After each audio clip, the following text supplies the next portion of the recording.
Going to start our next lesson, यानी कि part 3। And part 3 का नाम क्या है?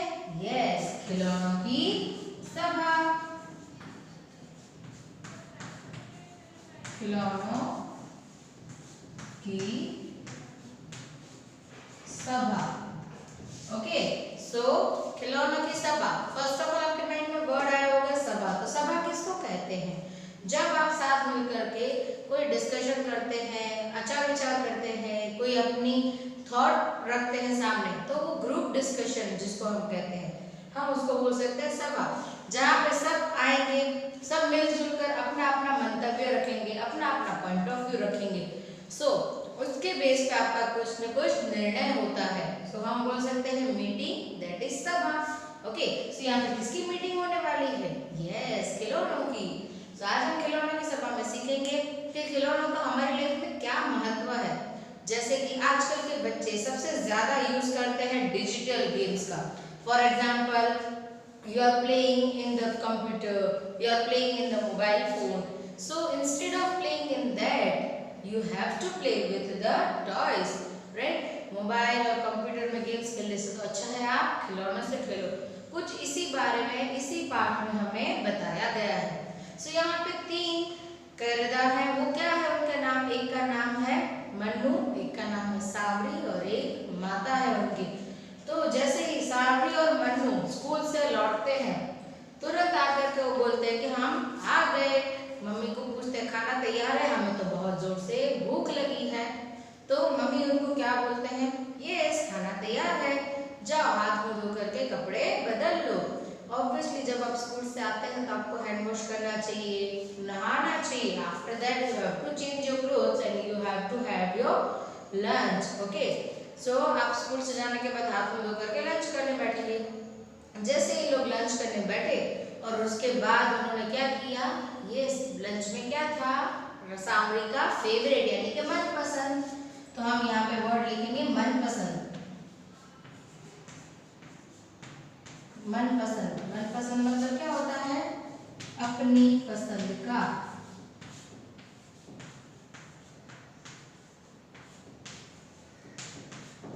राइट, मनपसंद मतलब अपनी पसंद का। तो यहाँ पे सावरी की पसंद का क्या था? राजमा चावल बनाए थे। जैसे उन्होंने खाना कंप्लीट किया उसके बाद सावरी ने सारे बर्तन लेकर के कहाँ रख दिए? किचन में, यानी रसोई घर में। उसके बाद जिस मेज पर वो खाना खा रहे थे उस मेज को साफ किसने किया? यस, मन्नू ने किया। किसने किया? मन्नू ने। जैसे ही मेज साफ करते हैं उसके बाद दोनों क्या करने बैठते हैं? यस, गृह कार्य। क्या करने बैठते हैं? गृह कार्य। गृह कार्य मतलब घर का काम। गृह कार्य मतलब घर का कार्य, यानी कि जो आपको होमवर्क मिला होता है एक्सेट्रा, जो भी आपको स्कूल से या आपके पेरेंट्स आपको कभी देते हैं घर पे प्रैक्टिस के लिए, सो वो घर का काम कर रहे थे। राइट, उसके बाद उनके रूम में एक कोने में पड़ी थी पिटारी। किसकी थी? खिलौनों की पिटारी। उसमें से खिलौने 1 बाय 1 यानी एक एक करके ऊपर देख रहे थे और बैठ रहे थे, ऊपर देख रहे थे, बैठ रहे थे। वो क्या सोच रहे थे कि चलो अभी जैसे गृह कार्य खत्म करेंगे उसके बाद ये लोग हमारे साथ जरूर खेलेंगे। तो इतने में डॉल बोलती है चलो इनका गृह कार्य खत्म हो गया तो ये हमें हमारे साथ जरूर खेलेंगे। तो इतने में कौन बोलता है? इतने में फुटबॉल आकर के बोलता है कि अरे मैं तो कब से पिचक गई हूँ। क्यों ऐसा बोला? क्योंकि जैसे डॉल ने बोला कि अभी हमारे साथ खेलेंगे, बट सावरी और मन्नू ने अपना गृह कार्य खत्म करने के बाद तुरंत कंप्यूटर पर गेम खेलना स्टार्ट किया और उसके बाद वो रात को सो गए। तो इन खिलौनों के साथ तो उनका खेलना हुआ ही नहीं। इसीलिए फुटबॉल ने बोला कि मैं तो पिटारी के अंदर रह के पिचक गई हूँ। पिचक गई हूँ मतलब यस, जैसे कि अगर आप फुटबॉल में हवा नहीं भरते तो वो वहां पे उसकी हवा निकल जाती मतलब पिचक जाते हैं। उसके बाद इतने में लूडो बोलती है कि हाँ सही कहा, अगर मेरी तो गोटियां ही बिछुड़ गई है। आप लोगों ने खेला होगा लाइक लूडो, तो लूडो के साथ क्या आती है? गोटियां, और बिछुड़ गई है यानी बिछुड़ना। बिछुड़ना मतलब क्या होता है? अलग होना।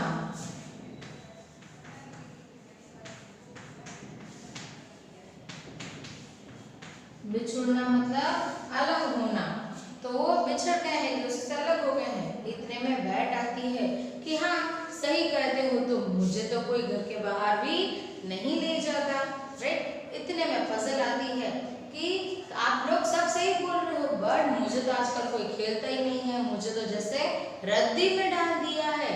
रद्दी में हम क्या डालते हैं, जो हमारे काम की चीजें नहीं होती हैं। तो रद्दी मतलब क्या होता है, बेकार चीजें। रद्दी मतलब बेकार चीजें। तो उसको रद्दी समझ करके डाल दिया है कि मुझसे तो कोई खेलता ही नहीं है। जैसे आप खेलते हो पजल से, तो आपका क्या होता है, माइंड शार्प होता है, यानी कि आपके दिमाग की कसरत होती है, माइंड तेज होता है। तो आपको क्या करना चाहिए, पजल यूज करनी चाहिए। जैसे ही पजल ने ये पॉइंट रखा, इतने में कौन आ गया, इतने में फिर फुटबॉल आ गया। हाँ सही कह रहे हो कि अगर बच्चे हमारे साथ खेलेंगे तो उनका शरीर कैसा रहेगा, चुस्त और फुर्त रहेगा। तो जैसे उनका शरीर चुस्त फुर्त रहेगा तो उनका माइंड भी उसी तरह से एक्टिव रहता है, ताकि आप हर चीज बहुत ही चुस्ती से कर सकते हो। इतने में किताब ने बोला कि मेरे ऊपर तो धूल जम रही है, मुझे तो बच्चे लेते ही नहीं है। इतने में कौन बोलता लूडो कि हाँ चलो सही बात है कि हमें कभी कभी अंदर बैठ करके खेल भी ले, लूडो है, पजल है, आप घर पे बैठ के खेल सकते हो उसको। तो उससे क्या होता है, दिमागी कसरत होती है। तो आपको ऐसा गेम खेलनी चाहिए। उसके बाद टेडी बेयर आकर के बोलता है, टेडी बेयर ने बोला कि सही बोले, तो अभी इसका सॉल्यूशन क्या होना चाहिए। तो चलो हम कहाँ चलते हैं, दादी माँ के पास चलते हैं। तो सारे खिलौने मिलकर के सोचते हैं कि चलो हम कहाँ चलेंगे, यस दादी माँ के पास चलेंगे।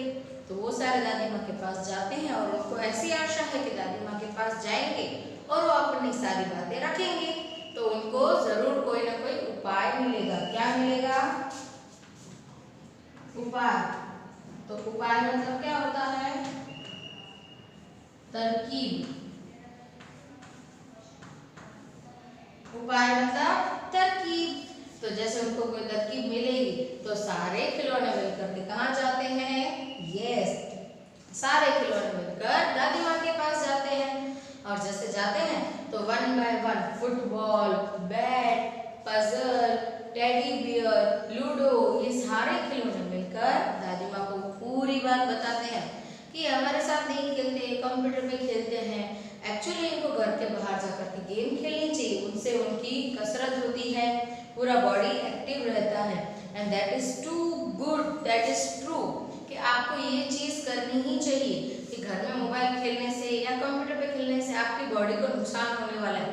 आइज पे इफेक्ट आएगा, राइट। हाथ मूवमेंट ज़्यादा उसमें करोगे तो उसमें आपको इट्स बेटर कि अगर आप बाहर जा करके गार्डन में खेलते हो तो ये सारी चीज़ें आपको खेलनी चाहिए। उससे आपकी पूरे बॉडी की एक्सरसाइज होती है, आपकी बॉडी में चुस्ती बनी रहती है। तो जैसे ये सब बातें कर रहे थे खिलौने दादी माँ के साथ, इतने में सांवरी और मनु ने इनकी आवाज़ सुन करके वो वहाँ से जग जाते हैं, सोए हुए थे तो वहाँ से जग जाते हैं।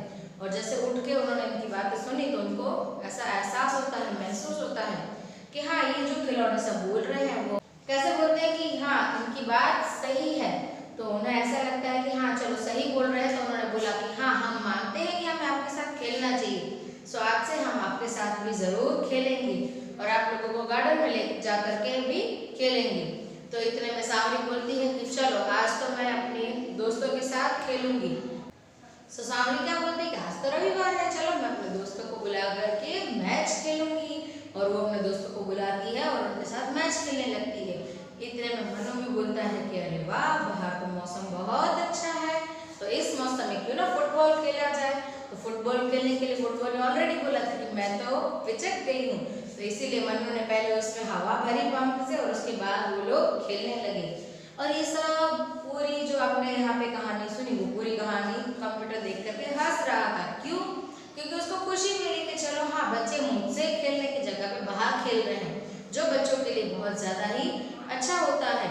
सो you always have to follow this thing कि आपको भी घर के बाहर, यानी ज़रूरी नहीं कि पूरा दिन घर के बाहर बैठे रहो, but at least in a day at least 1.5 hour आप 1 या 1.5 घंटा बाहर खेलने जा सकते हो। और ऐसी गेम खेलो कि जिससे आपकी बॉडी की एक्सरसाइज हो, आपके मसल स्ट्रांग हो, या पजल सॉल्व करोगे तो उतना ही आपका दिमाग तेज होता है। ओके, सो यहाँ पे हमारा खिलौनों की सभा की जो कहानी थी वो पूरी की पूरी खत्म हुई। सो खिलौनों की सभा में जो हार्ड वर्ड थे वो मैं आपको एक बार रिवाइज करके सुनाती हूँ। मनपसंद यानी कि अपनी पसंद का, गृह कार्य यानी घर का काम, बिछुड़ना यानी अलग होना, रद्दी यानी बेकार चीजें, एंड उपाय यानी तरकीब। सो ये सारे जो वर्ड्स है वो आपको लर्न करने हैं and once again you have to read the lesson. Thank you for watching my video. Stay home, stay